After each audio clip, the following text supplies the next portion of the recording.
Sir, my friend has already referred to most of the points covered by this bill. This is a laudable bill which tries to propagate the progress of transport in the country. But I am very sorry that the honorable members injected a little politics by saying that the transport operators are contributing large sums to the political parties in the country. Maybe it was true in West Bengal when his party was ruling, but certainly it is not a fact now, and so this should be denied with all the vehemence on the floor of the House. One of the points in the 20-point program that has been propagated in this country by the Prime Minister is the improvement of the transport system, which is sought to be done by the issue of national permits. So the amendment of the Motor Vehicles Act 1939 is one step forward in that direction. The Honorable Minister of Transport, Dr. Dhillon, knows the position very well because he was the minister in charge of transport in Punjab once. He also travelled far and wide, practically all over the world, and has seen the functioning of the road transport and its relation to the development of the country in both developed and developing countries. Practically 70% of the goods in UK are being carried by road transport and only 30% by the railways. But what has been happening to the development of road transport in India? When we go into its history, we find that the Motor Vehicles Taxation Inquiry Commission recommended in 1950 that we should have a road transport policy. An advisory committee on rail, road and water transport coordination was started on in 1958 but was wound up in 1966. The result is that we do not have a Transport Development Council to coordinate various matters relating to inland water transport, coastal shipping, road transport, etc.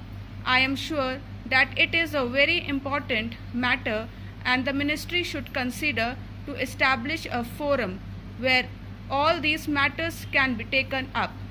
In the early days, the railways were very much afraid of competition from road transport, but ultimately more and more traffic has been gradually taken over by the roadways and the railways have lagged behind.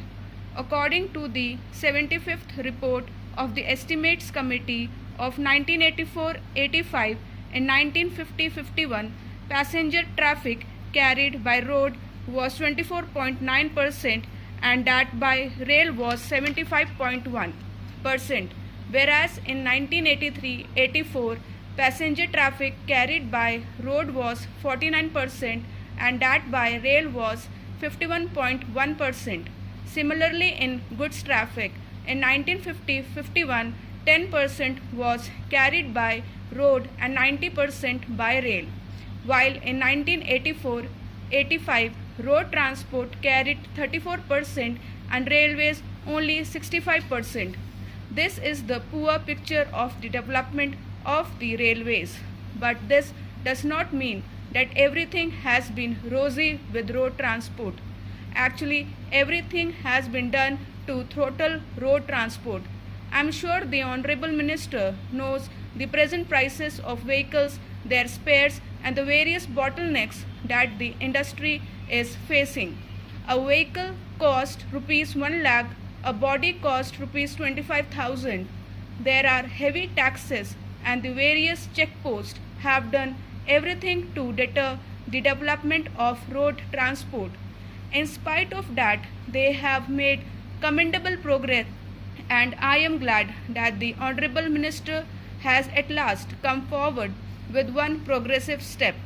The tardy development of road transport has been due to its being under various authorities. You have the state government and the central government, and you have the taxation authorities, the municipalities to check them, etc. Today, the biggest bottleneck in the way of the development of road transport is the octroi post. Since 1959, this matter has been discussed again and again at all levels and in all forums, including ministries and offices of the state government, but I do not know what has happened. Everybody believes that this octroi duty should be abolished. There are reports that these octroi duties have done everything to hinder the development of road transport. Therefore, unless they are abolished and unless you can find an alternative method so that vehicles are not held up again and again after driving every few miles, I do not think any solace can be brought to the road transport people who are plying these vehicles to enable them to carry goods faster to the different parts of the country. Unless we can find a solution to this grave malady, which is a cancer of the transport industry in the country, I do not think the national permits that we are envisaging are going to help in this particular direction. It is not a happy thing that we are in a position of emergency in this country. If we cannot do this thing in an emergency, how can we do it in the normal time?